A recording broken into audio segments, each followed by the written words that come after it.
benar Christopher Columbus sang penemu benua Amerika? Namun masih jadi perdebatan sampai sekarang karena ada raja muslim dari Afrika Barat yang telah menemukan benua Amerika terlebih dahulu. Orang terkaya sepanjang sejarah dengan kekayaan sebesar 400 miliar dolar Amerika atau setara 5.897 triliun rupiah, diyakini sebagai penemu benua Amerika jauh sebelum Christopher Columbus. Saudara Mansa Musa itu bernama Abu Bakar atau Mansa Abu Bakari II dari Kekaisaran Mali, Afrika yang Muslim. Christopher Columbus mengklaim menemukan benua Amerika pada tahun 1492. Sedangkan Mansa Abu Bakari II mendarat di benua Amerika pada tahun 1312. Namun ada cerita menarik. Pasalnya hingga saat ini, sebagian para sejarawan tak mengakui kalau Abu Bakari II telah datang terlebih dahulu dan menganggap Christopher Columbus lah yang terlebih dahulu menemukan benua Amerika itu. Mungkin karena bukti masih belum kuat yang menunjukkan kalau Abu Bakari II telah sampai di benua itu. Hingga saat ini, para sejarawan menganggap bahwa Abu Bakari II telah tewas ditelan ganasnya ombak. Lantas, siapakah yang terlebih dahulu menemukan benua Amerika ini? Pada abad ke-14 di Kerajaan Mali yang terletak di Afrika Barat, terdapat seorang raja yang sangat terkenal bernama Mansa Musa. Namun, ada satu raja lainnya yang kurang dikenal, yaitu Raja Abu Bakar II. Raja Abu Bakar II merupakan putra dari raja sebelumnya, Mansa Q, dan menggantikannya sebagai Raja Mali pada sekitar tahun 1312. Raja Abu Bakar II dianggap sebagai raja yang sangat cerdas dan ambisius, serta memiliki keinginan kuat untuk menjelajahi dunia di luar Mali.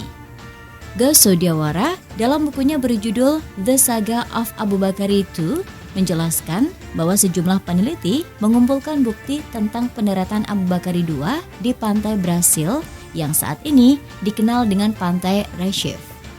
Nama lainnya adalah Pernambuco yang kami yakini merupakan aberasi dari bahasa Mande untuk tambang emas yang menjadi sumber kekayaan untuk Kekaisaran Mali.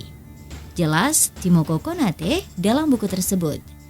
Catatan lain tentang Abu Bakari II dan kegemarannya akan ekspedisi telah ditemukan seorang peneliti bernama Hadijah Jire. Ia mengatakan telah menemukan catatan tentang ekspedisi Abu Bakari II di Mesir dalam sebuah buku karya Al-Omari pada abad ke-14. Dari sisi ilmiah, seperti dikutip dari The African History, ekspedisi besar Abu Bakari II bisa terjadi karena adanya arus Canary dan arus Guinea. Kedua arus ini cukup kuat sehingga memungkinkan kapal-kapal dari pesisir barat Afrika berlayar menuju benua Amerika.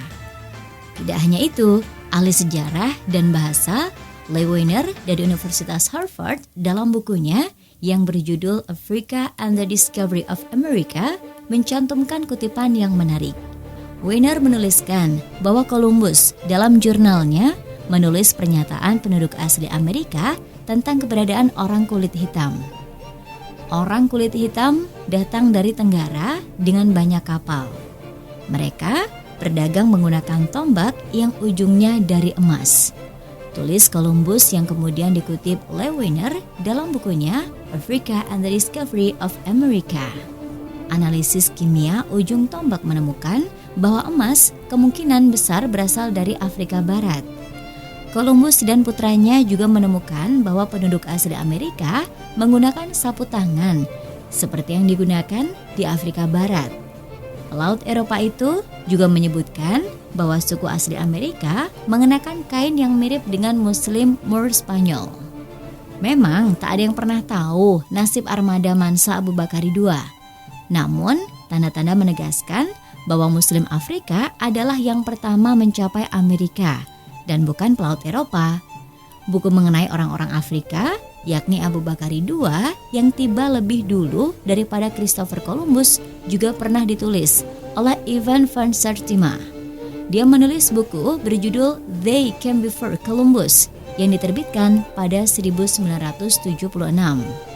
Ujung Dunia The African History menyebut seorang cendekiawan Mesir tersohor, Ibnu Fadi al-Umari, menjelaskan ada konsep umum tentang ujung dunia yang berkembang di Kekaisaran Mali pada masa itu.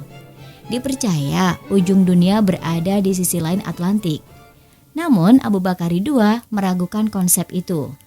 Mansa Abu Bakari II telah dikenal sebagai raja kaya dengan wilayah yang luas di dunia, yang mencurahkan seluruh kekayaan dan kekuatannya untuk mengejar pengetahuan dan penemuan. Kemudian, Abu Bakari II mengirim 200 kapal dengan tujuan untuk menghapus keraguannya. Kapal-kapal itu diwajibkan berlayar menyeberangi Samudra Atlantik untuk mencari tahu apa yang ada di luar sana. Sayangnya, hanya satu kapal yang kembali. Kapten kapal yang selamat mengklaim kapal-kapal lainnya hilang di telan lautan. Meski begitu, Abu Bakari II tidak mempercayainya. Kejadian tersebut justru membuat semangatnya semakin berkobar untuk mencari tahu apa yang sebenarnya ada di sisi lain samudra. Abu Bakari II lantas membuat 2.000 kapal di pesisir Senegambia dengan bantuan para pembuat kapal dari Mesir dan Mali. Dia mengisi 1.000 kapal dengan orang-orang terbaik, ahli sihir, dokter, pelaut, dan navigator.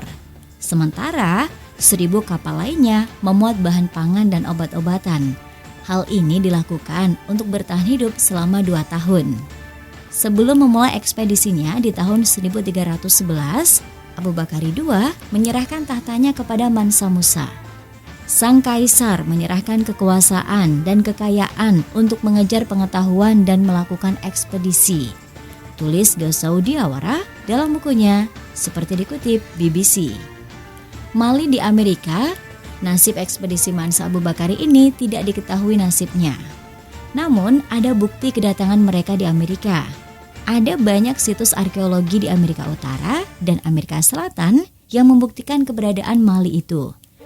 Penjelajah dan bajak laut Spanyol awal mencatat kota-kota terlantar di Brasil yang memiliki prasasti yang identik dengan bahasa Mandinka. Orang Mali. Lebih banyak prasasti dalam bahasa Mandinka ditemukan di Amerika Serikat juga. Di dekat Sungai Mississippi, ada banyak prasasti yang mencatat penjelajahan mereka di benua Amerika. Di Arizona, ditemukan sebuah prasasti yang berbunyi, gajah-gajah itu sakit dan marah. Saat ini banyak gajah yang sakit. Prasasti ini juga memuat sketsa kasar gajah. Gajah bukanlah hewan asli Amerika. Mereka dibawa oleh Mandinka ke Amerika. Dan prasasti tersebut adalah bukti perjalanan sukses Mansa Abu Bakar jauh sebelum Columbus. Diperkirakan Abu Bakari II sampai di sisi lain Samudra Atlantik pada tahun 1312. Hal tersebut dibuktikan dengan penamaan tempat-tempat yang disinggahi oleh orang-orang Mali, seperti Pelabuhan Mandinga dan Teluk Mandinga. Pada tahun 1498, Columbus mencatat melihat sebuah kapal yang syarat dengan barang menuju Amerika, penuh dengan orang Afrika yang mungkin sedang dalam perjalanan untuk berdagang dengan penduduk asli Amerika. Columbus juga mencatat dalam jurnalnya bahwa penduduk asli Amerika memberitahunya tentang orang kulit hitam Afrika yang datang secara teratur untuk berdagang dengan mereka. Bahkan Columbus tahu bahwa dia bukanlah orang pertama yang menyeberangi Samudra Atlantik. Terima kasih telah menonton video ini sampai akhir. Untuk dukungannya, jangan lupa like, komen, dan subscribe. Bye-bye!